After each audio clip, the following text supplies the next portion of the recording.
começa lá em cima na coxa, ela é ferro puro. Só que conforme ele vai descendo a perna, quando chega lá nos pés, a visão o sonho de Nabucodonosor é pés que são misturados de ferro e de barro.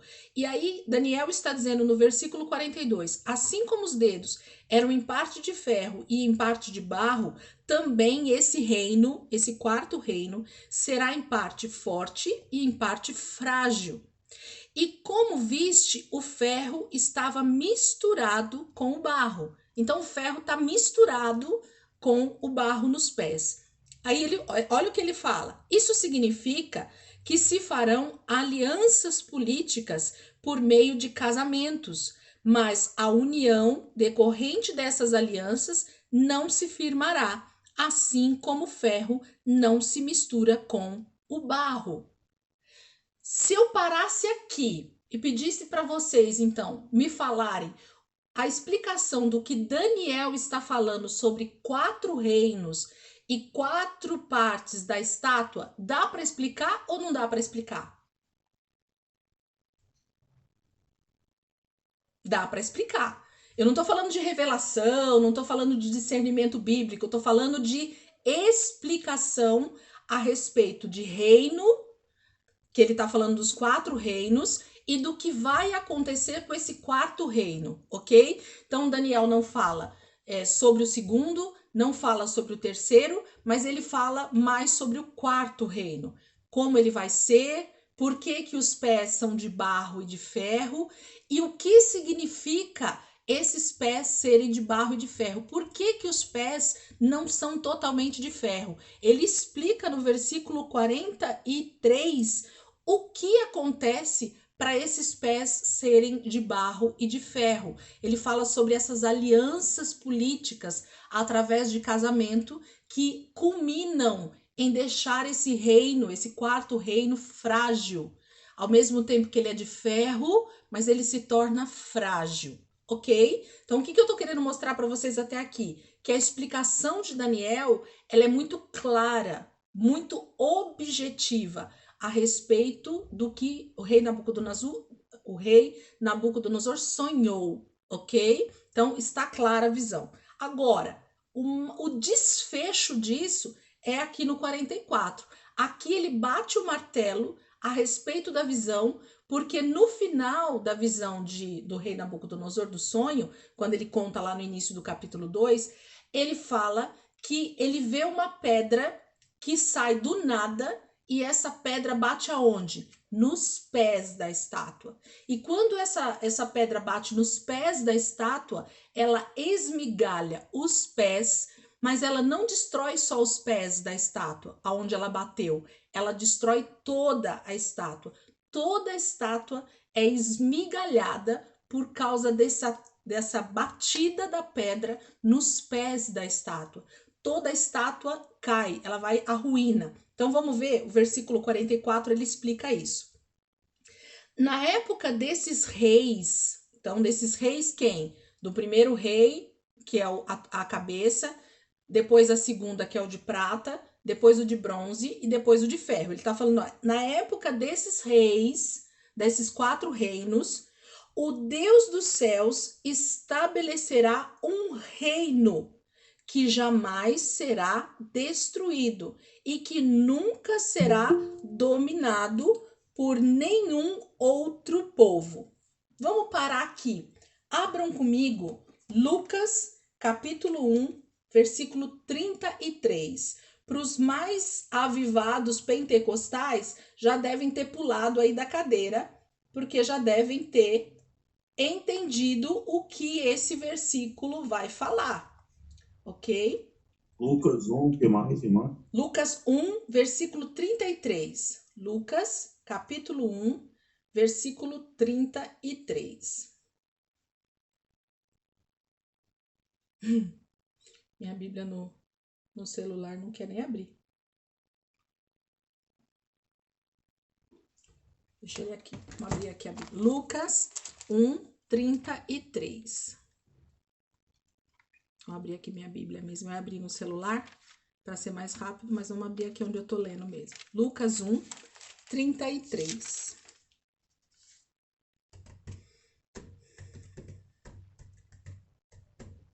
está falando sobre o nascimento de Jesus, nessa passagem aqui de Lucas 1. E aí ele diz assim, vamos ler o 32 para a gente... Aliás, o 31, aí eu já queria ler o capítulo inteiro. Versículo 31, ok? Tá falando com Maria. Você ficará grávida e dará à luz um filho, e lhe porá o nome de Jesus. Versículo 32. Ele será grande e será chamado Filho do Altíssimo. O Senhor Deus lhe dará o trono de seu pai, Davi, e ele reinará para sempre sobre o povo de Jacó, e o seu reino jamais terá fim. Uau! Uau! Gente, precisa falar mais alguma coisa? Abram comigo, Lucas 17, versículo 20 e 21. Vai aí mesmo, Lucas 17,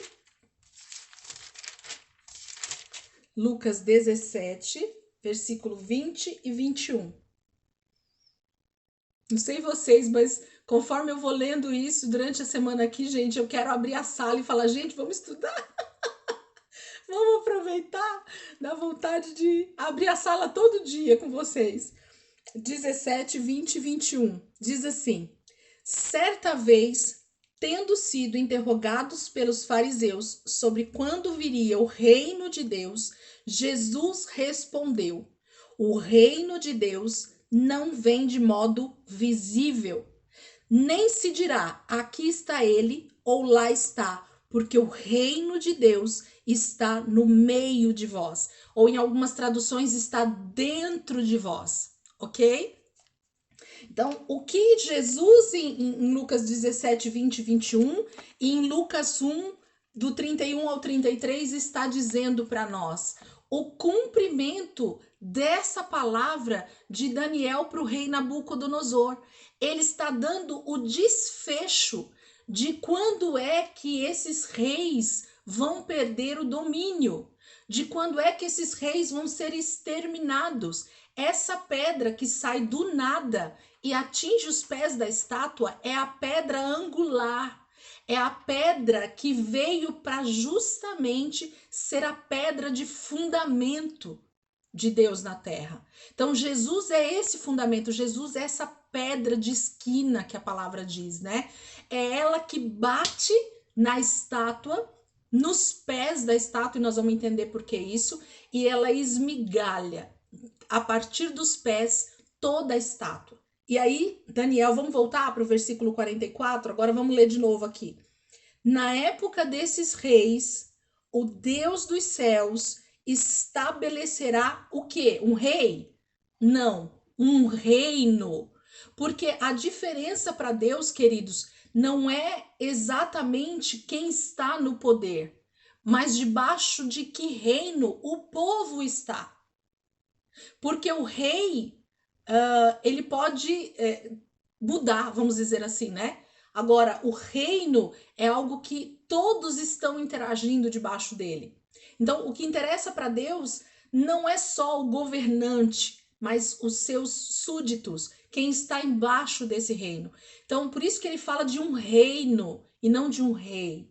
Porque os reis, vocês percebem que eles vão mudar, mas o reino continua o mesmo. Então, durante o reino de Nabucodonosor, depois da Grécia, depois dos Medo-Pérsias, depois Roma e por fim o reino de Deus, vocês percebem que todos esses reinos, eles têm um só domínio espiritual, que é do próprio anticristo.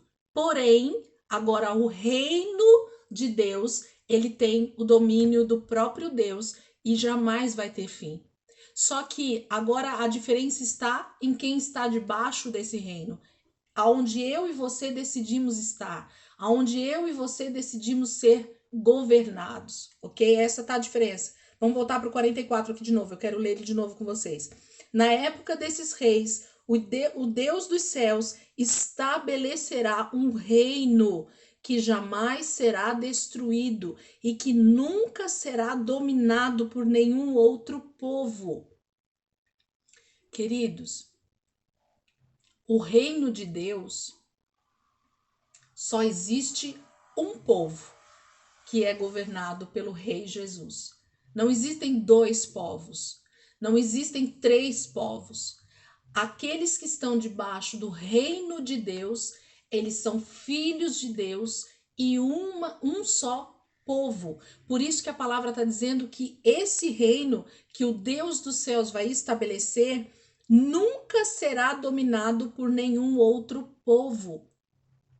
Porque o domínio desse reino é de um povo só, independente de que nacionalidade eu tenha, independente de que nação eu more, independente de que cor de pele eu tenha, independente de quem eu seja, de quem eram os meus pais, de que nação eles vieram. Quando nós aceitamos Jesus como Senhor e Salvador das nossas vidas, quando nós somos transportados para o reino do Filho de Deus, para o reino do Filho do seu amor, eu passo a estar debaixo de um só reino. Não há dois reinos. O reino de Deus não tem divisões de nacionalidade ou de povos. O reino de Deus é um só. Ok? Então ele está dizendo que esse reino que o Deus dos céus vai estabelecer, ele jamais será dominado por outros povos e ele jamais será destruído. Acabou. Finalizando. Pode falar, Ivaldo. Veja se eu estou acompanhando o raciocínio. A cabeça de ouro refere-se ao reino de Nabucodonosor, que seria a tipologia do anticristo. A pedra que vai esmiuçar os outros reinos é Jesus Cristo. Mas, e no meio termo aí, esses outros reinos, é possível nós identificarmos quais seriam esses outros reinos? Sim, nós vamos falar sobre todos eles. E eles têm a mesma tipologia do anticristo. Então, assim, o espírito do anticristo, ele está rodeando a terra desde a queda do homem, ok? Eu vou até pegar uma frase que eu escrevi aqui durante os estudos dessas últimas semanas, porque eu não quero deixar passar e eu gostaria que vocês anotassem isso que eu vou dizer, porque isso tem a ver com isso que eu vou falar agora. Olha só o que eu escrevi. Se vocês quiserem, depois eu escrevo para vocês no grupo, ou quem quiser me chama no individual, que eu só replico aqui a mensagem. O Espírito Santo opera no homem recriado a partir do seu espírito. Onde é que o Espírito de Deus opera na vida do homem que aceita Jesus? No nosso espírito, ok? Então, o Espírito de Deus só pôde habitar a vida do homem novamente depois que o homem pecou, a partir do momento da morte e ressurreição de Jesus. Antes disso e depois do pecado. Então, olha o intervalo. Do dia em que Adão e Eva pecaram até o dia em que Jesus ressuscitou, esse intervalo de tempo, o homem não tinha a condição de ter o Espírito Santo habitando dentro dele.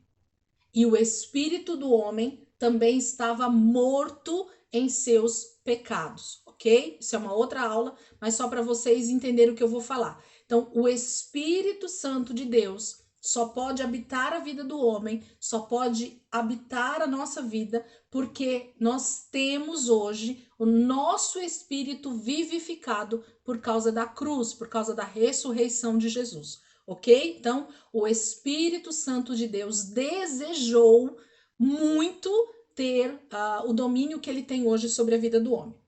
Da mesma forma, o diabo precisava operar na vida do homem a partir de algo.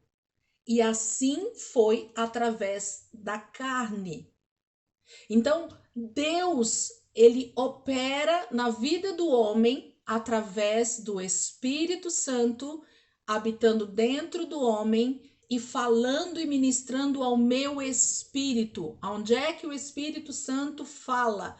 O Espírito Santo fala na vida do homem através do nosso espírito, ok? E onde é que o diabo opera na vida do homem desde a queda no Éden? Na carne, na alma do homem, ok? Então, da mesma forma que o Espírito Santo ele tem uma maneira de agir na vida do homem, o diabo também tem uma maneira, o espírito do diabo, vamos dizer assim, ele também tem uma maneira de agir na vida do homem. A operação de Deus na terra é através do Espírito Santo. Assim também, a operação do diabo na terra é através do seu espírito no homem, através da carne, da alma, guiada por tudo que vai contra Deus. Olha isso. Assim também, a operação do diabo na terra é através do seu espírito, do espírito do diabo. É através do seu espírito no homem, através da carne, alma guiada por tudo que vai contra Deus. Não sei se vocês conseguiram me entender, mas o que eu quero dizer com isso? Existem dois paralelos, né? E aqui o reino que Daniel está mostrando e que está falando aqui para o rei Nabucodonosor é exatamente isso.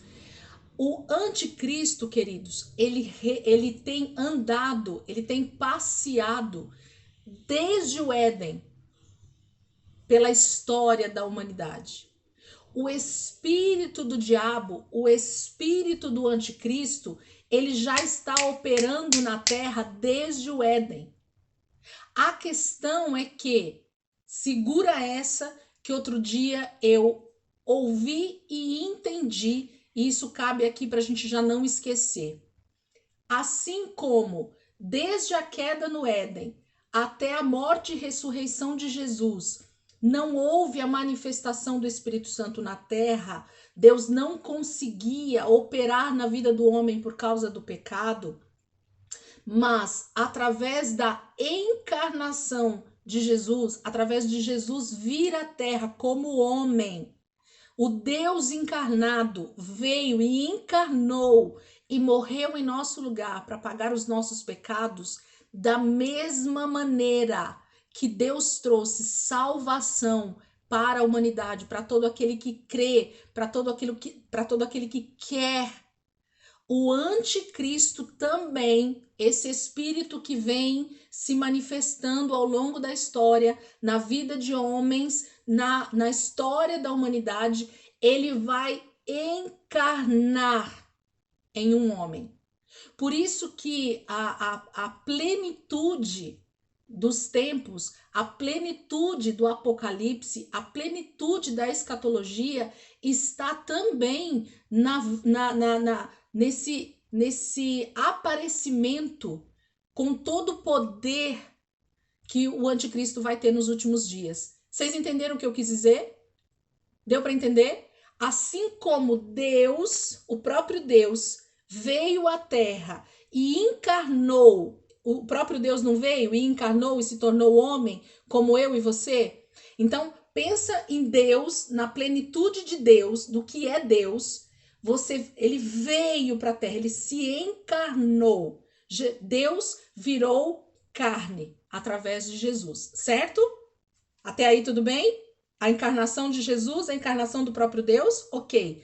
Só que o diabo, até hoje, ele não encarnou literalmente, ok? Ele vem sendo usado, ele vem usando, perdão, pessoas ao longo da humanidade, ao longo da história da humanidade, assim como usou Adão e Eva para pecar, e aí depois Caim para matar o irmão, e depois os homens na época de Noé, e a história vai se desenrolando e a humanidade vai se afastando de Deus por causa da operação desse espírito do diabo na humanidade, desse espírito que leva o homem ao pecado, a se afastar de Deus.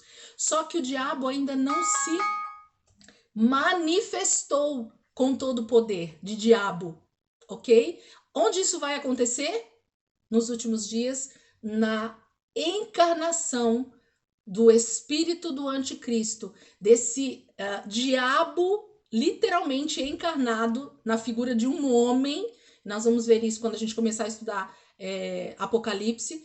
Esse homem vai ser exatamente o contraponto do Deus encarnado. Agora vai estar o diabo encarnado num homem para trazer toda a destruição possível para a terra, para que o máximo de pessoas possível, assim como Cristo pode salvar o máximo possível de pessoas através do seu sacrifício, através da cruz, o diabo também encarnado vai tentar trazer o máximo possível de destruição para a terra. Deu para entender isso que eu falei? Nós vamos voltar para Daniel. O Ivaldo fez uma pergunta e eu acabei entrando nisso. Ok? Deu para entender?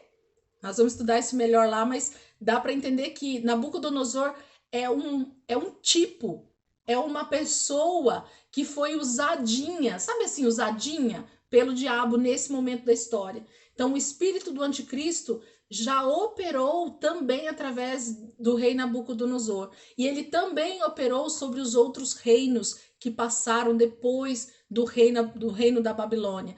E até o final, ele vai então encarnar e reinar sobre a terra para tentar destruir o máximo possível da criação de Deus, ok? Então é isso, vamos voltar?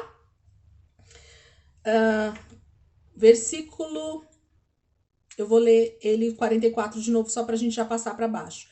Na época desses reis, o Deus dos céus estabelecerá um reino que jamais será destruído e que nunca será dominado por nenhum outro povo, e destruirá todos os reinos daqueles reis e os exterminará, mas esse reino durará para sempre. Outra coisa que eu preciso falar aqui para vocês, que eu já venho falando durante os estudos, é assim: muitos versículos da palavra de Deus, principalmente os que dizem e que falam sobre escatologia, sobre os últimos dias, eles têm um cumprimento para aquele momento em que eles foram profetizados, mas eles têm um segundo cumprimento para o momento do tempo do fim. O que eu quero dizer com isso? Ainda que Jesus já tenha iniciado o seu reino no momento em que ele encarnou, que o Deus encarnou, ele já começou esse reino, o reino de Deus já está dentro de nós, a palavra de Deus diz, ok? Então, o reino de Deus já está na terra, mas ele não está por completo. Jesus não é o governante deste mundo. Por quê? Porque o pecado ainda opera na vida do homem. Então, o diabo ainda tem domínio sobre a terra, ok? Eu quero que vocês percebam isso. Então, quando ele diz que esse reino não vai poder ser destruído e que esse reino nunca vai ter fim, ele está profetizando parcialmente nesse momento da história em que Daniel está profetizando. Ele está dizendo isso, que quando a pedra esmiuçasse os pés da estátua, que é o Império Romano, quando ele esmiuçasse esses pés, então ele acabaria, destruiria, exterminaria todos os reinos que já tinham passado na terra. Pergunta que eu faço para vocês: Jesus já reina 100% na terra? Todos os reinos foram destruídos? Não. Então vocês concordam comigo que a plenitude dessa profecia de Daniel ainda não foi cumprida? Mas em parte sim. Por quê? Porque realmente, quando Jesus veio à terra encarnado como homem, ele estabelece o reino de Deus na terra. A partir desse momento, Deus pode operar na vida do homem através do Espírito Santo. Então começa-se esse resgate do reino de Deus, do povo de Deus, dos filhos voltarem para o Pai, ok? Só que o reino ainda não é sem fim, no sentido de eternidade, ainda não está se cumprindo, e Jesus ainda não exterminou 100% os seus inimigos. Então, esse cumprimento pleno, total dessa profecia só vai acontecer no Apocalipse, nos últimos dias. Na vinda de Jesus é que o cumprimento exato, total dessa profecia, desse sonho do rei Nabucodonosor realmente vai se cumprir, ok? ok? Então, muitos versículos que nós vamos estudar, vocês vão perceber que parcialmente ainda não está concretizado. Parte já aconteceu, porque esses reinos que Daniel está falando aqui, todos eles já acabaram. O reino da Babilônia já acabou, o reino da Medopérsia, os gregos, os romanos, todos esses reinos tiveram fim. Mas os inimigos de Deus, os reinos que Satanás vai operando na terra, eles não foram exterminados por completo. Por quê? Porque o reino de Deus ainda não foi estabelecido 100%. Mas nos últimos dias é isso que na volta de Jesus vai acontecer. O estabelecimento do reino de Deus sobre a terra e o extermínio dos inimigos de Deus por completo, ok? Então é nesse momento que essa profecia se cumpre 100%. Então muitos versículos aparentemente não se cumpriram em sua plenitude. Versículo 45. Esse é o significado da visão da pedra que se soltou de uma montanha, sem auxílio de mãos, pedra que esmigalhou o ferro, o bronze, o barro, a prata e o ouro. O Deus poderoso mostrou ao rei o que acontecerá quando? No futuro. Então, o próprio Daniel está dizendo para o rei Nabucodonosor que o sonho dele e que a interpretação que Daniel está dando para o rei Nabucodonosor diz respeito a algo que o Deus Todo-Poderoso mostrou para o rei Nabucodonosor o que acontecerá no futuro. Queridos, pensa comigo. Se o rei Nabucodonosor é uma tipologia do anticristo, se ele é aqui a representação do que é anti-Deus, do que é contra Deus, e a palavra está dizendo que o próprio Deus dá o sonho para Nabucodonosor, dá o sonho para o anticristo. Pensa comigo, vamos pensar espiritualmente, olha só. O próprio Deus dá um sonho para o diabo e mostra para ele, através de Daniel, através do profeta, o que vai acontecer com ele. Será que o diabo sabe ou não sabe o fim dele? Vocês acham que o diabo está sendo pego de surpresa aí nas situações? Vocês acham que ele está de bobinho nessa história? E vocês acham que tudo que ele vai fazer ou já fez tem a ver com, eu acho que dessa vez eu vou acabar com o povo de Deus. Dessa vez eu acabo com o povo de Israel. Isso tudo são tentativas de que isso aconteça. Mas o próprio diabo sabe que a soberania está nas mãos do Deus Todo-Poderoso. E que ele simplesmente tem sim um domínio parcial. Por quê? Por causa do pecado. Então o diabo só tem domínio sobre a terra ainda por causa do pecado. Mas se Jesus já venceu o pecado na cruz, então ele já sabe que boa parte do que a profecia de Daniel profetizava, porque a pedra agora já veio, a pedra já bateu nos pés, a pedra já esmigalhou os pés da estátua, e essa estátua então já está em ruínas. Então está se chegando o tempo desse reino eterno de Deus. Então os dias estão se passando e o diabo conhece os tempos e as estações de Deus. O diabo sabe o período em que tudo isso vai acontecer, porque a palavra é tão clara e tão objetiva a respeito do tempo do fim, que só os crentes é que não sabem, mas o nosso maior inimigo sabe e Deus sabe cada momento da história do que vai acontecer, ok? Então quem é que precisa estudar mais escatologia para saber os sinais que vão acontecer? Eu e você, porque o nosso adversário já sabe tudinho o que vai acontecer com ele. Quem não sabe somos nós. Diz assim, então, olha só. O Deus poderoso mostrou ao rei o que acontecerá no futuro. O sonho é verdadeiro e a interpretação é fiel. Então o rei Nabucodonosor caiu prostrado diante de Daniel, prestou-lhe honra e ordenou que lhe fosse apresentada uma oferta de cereal e incenso. O rei disse a Daniel: não há dúvida de que o seu Deus é o Deus dos deuses, o Senhor do Senhor, o Senhor dos reis e aquele que revela os mistérios, pois você conseguiu revelar esse mistério. Todo joelho se dobrará e toda língua confessará que Jesus Cristo é Senhor. Então, até o diabo, ele vai ter que se render ao poderio de Deus, ok? Então, até aqui, o rei Nabucodonosor se dobra diante de Daniel por causa da grandeza da revelação do que Deus mostrou para Daniel. Assim o rei pôs Daniel num alto cargo e o cobriu de presentes. Ele o designou governante de toda a província da Babilônia e o encarregou de todos os sábios da província.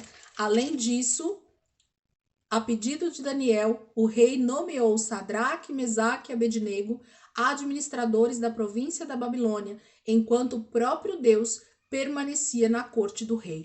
Eu quero só falar a respeito da estátua, porque a gente precisa só identificar os reinos para que durante os estudos depois a gente consiga, então, identificar um pouquinho dessa estátua, tá? Mas, a grosso modo, o que eu preciso entender é que Deus mostrou os reinos que passariam pela terra durante todo esse período aqui e que o importante é a pedra. Que o reino de Deus se estabeleceria sobre a terra e esse é o importante dessa história. Mas vamos lá, então, para os 4 reinos aí, né? Que aparecem. Se vocês quiserem anotar aí. Então, o de ouro, o próprio Daniel já descreve, né? E por que Daniel, ele não descreve aqui na interpretação, ele não fala sobre quem será os próximos reis? Quem será os próximos reinos, quer dizer, perdão. Porque, na verdade, nem Daniel tinha esse entendimento nesse momento e nem o próprio Deus precisava mostrar nesse momento para Daniel ou para o rei Nabucodonosor quem seria esses próximos reinos. Porque vocês concordam comigo? Lembra que eu falei que Deus mostra, assim, mistérios, mas ele não vai dar os detalhes desses mistérios, porque se ele falar os detalhes dos mistérios, o próprio diabo vai se preparar para contra-atacar. Vocês concordam comigo? Se o rei Nabucodonosor, que era rei da Babilônia, soubesse que o próximo reino que venceria ele, que derrubaria ele, que venceria o seu domínio, fosse os persas, contra quem o rei Nabucodonosor